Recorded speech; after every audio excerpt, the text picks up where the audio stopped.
श्री स्वामी समर्थ. मार्गशीर्ष महिना हा व्रत वैकल्यांसाठी खास असतो.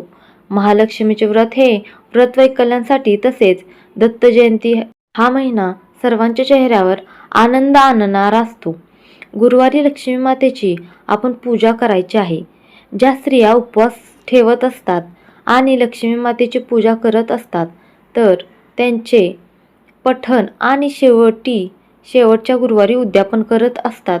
हे व्रत केल्याने आपली इच्छा पूर्ण होते, घरात सुख समृद्धी येते.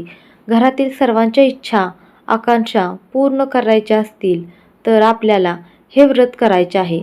तसेच महालक्ष्मी माता आपल्या कुटुंबावर आणि आपल्यावर सदैव कृपा करावी म्हणून आपल्याला हे व्रत करायचे आहे. तसेच आपल्याला गुरुवारी लक्ष्मी मातेच्या आपल्या घरी स्वागत कसे करायचे आहे, त्या दिवशी आपल्याला लक्ष्मी मातेला कोणता नैवेद्य दाखवायचा आहे, या दिवशी पूजेचा शुभ मुहूर्त, तसेच आपल्याला कोणता मंत्र म्हणायचा आहे, हे आज आपण या व्हिडिओमध्ये पाहणार आहोत. हे लक्ष्मी माता नेहमी आपल्या घरात असावी असे प्रत्येकाची इच्छा असते, पण काही कारणास्तव बऱ्याच वेळा ती लक्ष्मी आपल्या घरातून निघून जाते आणि यामुळे आपल्या घरात दुःख आणि गरिबी वाढते. यामुळेच प्रत्येकाची इच्छा असते की आपल्या घरात देवी लक्ष्मीने वास्तव्य करावी. विशेषतः जेव्हा एखादी स्त्री लग्नानंतर आपल्या नवीन घरात प्रवेश करते, तेव्हा तिला वाटत असते की लक्ष्मीने आपल्या घरात वास करावा. तुमच्या घरी लक्ष्मीचे आगमन होण्यासाठी तुमच्या घरी स्वच्छता असणे महत्त्वाचे आहे, कारण ज्या घरी स्वच्छता असते त्याच घरी माता लक्ष्मी प्रवेश करते, कारण माता लक्ष्मीला स्वच्छता अतिशय प्रिय आहे. स्वच्छता असलेल्या घरातच माता लक्ष्मीचा वास असतो.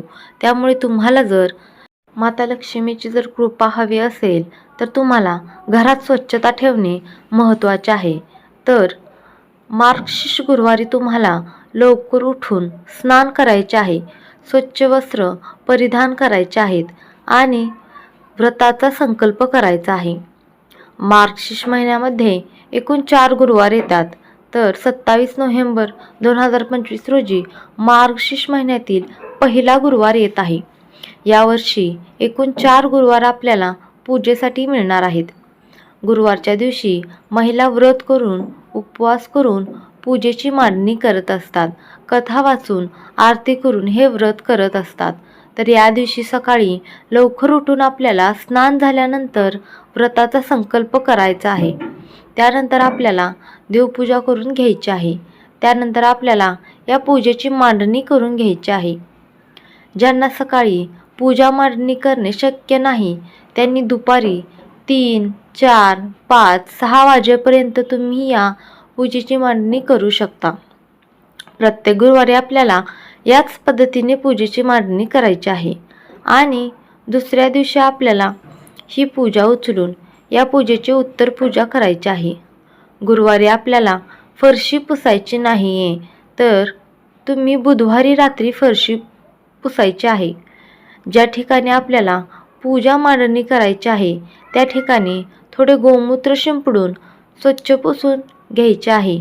त्यानंतर त्यावर छोटीशी रांगोळी काढून त्यावर हळदी कुंकू टाकून त्यावर एखादा चौरंग ठेवून घ्यायचा आहे किंवा पाट ठेवला तरी चालेल. त्यावर तुम्हाला एक स्वच्छ वस्त्र ठेवायचे आहे किंवा ब्लाऊज पीस ठेवायचा आहे. पूजेला सुरुवात करण्याआधी आपल्याला एक दिवा घ्यायचा आहे आणि त्या दिव्याला प्रज्वलित करून त्या दिव्याची आपल्याला पूजा करून घ्यायची आहे. त्या दिव्याला आपल्याला हळदी कुंकू फुले अक्षता वाहून त्या दिव्याची आपल्याला पूजा करून घ्यायची आहे.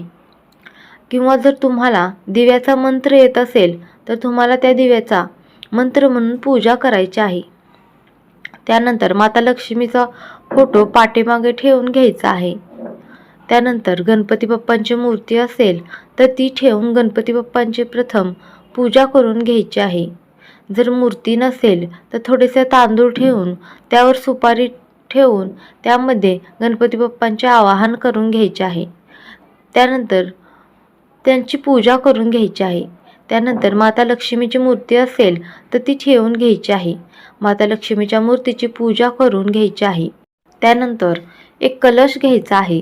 त्या कलशामध्ये 1 रुपयाचे नाणे, हळद कुंकू, अक्षता, फुले, दुर्वा, मोती, पाणी आणि त्यानंतर त्यावर आपल्याला 5 झाडाचे 5 पत्रे आणायचे आहेत आणि ती पत्रे तुम्हाला त्या कलशावर ठेवायची आहेत.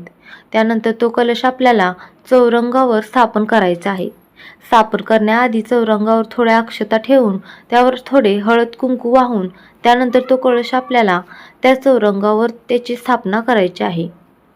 त्यानंतर त्या कलशावर आपल्याला 8 बाजूला 8 बोटे हळदी कुंकवाची उठवून घ्यायची आहेत. त्यानंतर एक नारळ घ्यायचा आहे आणि तो नारळ आपल्याला त्या कलशावर ठेवायचा आहे. नारळाची शेंडी वरती येईल अशा पद्धतीने आपल्याला तो नारळ ठेवायचा आहे. जर तुम्हाला माता लक्ष्मीला सजवायचे असेल तर तुम्ही त्या नारळाला मुखवटा लावू शकता. तसेच हार, मंगळसूत्र असे विविध दागिने, वस्त्र घालून तुम्ही माता लक्ष्मीला सजवू शकता. तुम्हाला जर हे सर्व करणे शक्य नसेल तर तुम्ही साधा कलश मांडूनही तुम्ही पूजा करू शकता. त्यानंतर पानाचा विडा ठेवायचा आहे. 2 पाने घ्यायची आहेत. त्यावर सुपारी, हळकुंड, खारीक, बदाम अशा 5 वस्तू ठेवून विडा ठेवायचा आहे. त्यानंतर सर्वप्रथम गणपती बाप्पांची पूजा करून घ्यायची आहे.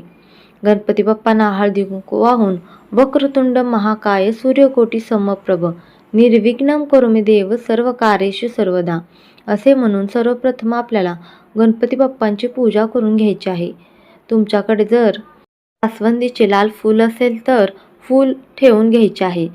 त्यानंतर दुर्वा घालून गणपती बाप्पांची पूजा करून घ्यायची आहे. त्यानंतर माता लक्ष्मीलाही फूल, हळद, कुंकू वाहून, अक्षता वाहून त्यांची पूजा करून घ्यायची आहे. यानंतर आपल्याला आपण जो कलश मांडलेला आहे त्या कलशाला आपल्याला हळद, कुंकू, अक्षता वाहून त्याची पूजा करून घ्यायची आहे.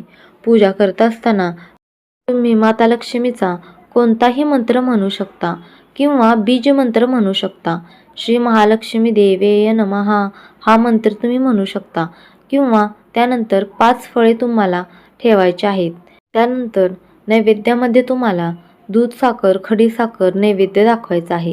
तुमच्याकडे जर श्रीयंत्र असेल तर तुम्ही या पूजेमध्ये श्रीयंत्र ठेवू शकता. पूजेच्या दोन्ही बाजूला तुम्ही समया प्रज्वलित करू शकता. त्यानंतर श्री महालक्ष्मीची पुस्तिका असते, ती पुस्तिकाही आपल्याला या पूजेमध्ये ठेवायची आहे. त्यानंतर आपल्याला चौरंगाभोवती रांगोळी काढून घ्यायची आहे. त्या रांगोळीवर हळद कुंकू व्हायचे आहे. अशा पद्धतीने साधी सोपी पूजेची मांडणी आहे. ही मांडणी तुम्ही सकाळीही करू शकता आणि कथेचे वाचन हे तुम्ही सायंकाळी तुमच्या वेळेनुसार करू शकता किंवा संध्याकाळीही तुम्ही पूजा मांडू शकता. त्यानंतर धूप, अगरबत्ती लावून ओवाळू शकता. आपल्या घरी सुख, समृद्धी, ऐश्वर यावे यासाठी आपण ही पूजा करत असतो. आपल्या घरात धनधान्याची कमतरता पडू नये यासाठी आपण ही पूजा करत असतो. माता लक्ष्मीने आपल्यासाठी आपल्या घरात अखंड वास करावा यासाठी आपण ही पूजा करत असतो. तसेच प्रत्येक गुरुवारी आपल्याला आपल्या घराच्या उंबरठ्यावर हळदीचे लेपन करायचे आहे. आपल्या मुख्य दरवाजावर आंब्याच्या पानाचे तोरण लावावे. ही पूजा स्त्री, पुरुष, कुमारिका कोणीही करू शकता. त्यानंतर आपल्याला आरती करायची आहे. आरती आपल्याला सर्वप्रथम गणपती बाप्पांची करायची आहे. त्यानंतर आपल्याला देवीची आरती करायची आहे आणि त्यानंतर आपल्याला व्रत सोडायचे आहे. त्यानंतर दुसऱ्या दिवशी आपल्याला ह्या पूजेची उत्तर पूजा करायची आहे. पूजेमध्ये आपण जे हळकुंड, बदाम, खारीक तसेच नारळ ह्या ज्या वस्तू वापरल्या आहेत त्याचा आपल्याला 4 गुरुवार वापरल्या तरी चालतील. त्यानंतर पूजेचे निर्माल्य आहे ते आपल्याला पाण्यात सोडून द्यायचे आहे आणि आपल्याला उत्तर पूजा झाल्यानंतर अगरबत्ती, हळदी कुंकू वाहून त्या जागेवर माता लक्ष्मीला नमस्कार करायचा आहे. या दिवशी तुम्ही लक्ष्मी अष्टकचे पठण करू शकता. तसेच श्री सुक्तमचे पठण करू शकता. त्या दिवशी तुम्हाला विष्णू सहस्त्रनाम हे पठण करायचे आहे. तसेच या दिवशी तुम्ही सूर्योदयापासून ते सूर्यास्तापर्यंत कधीही पूजेची मांडणी करू शकता.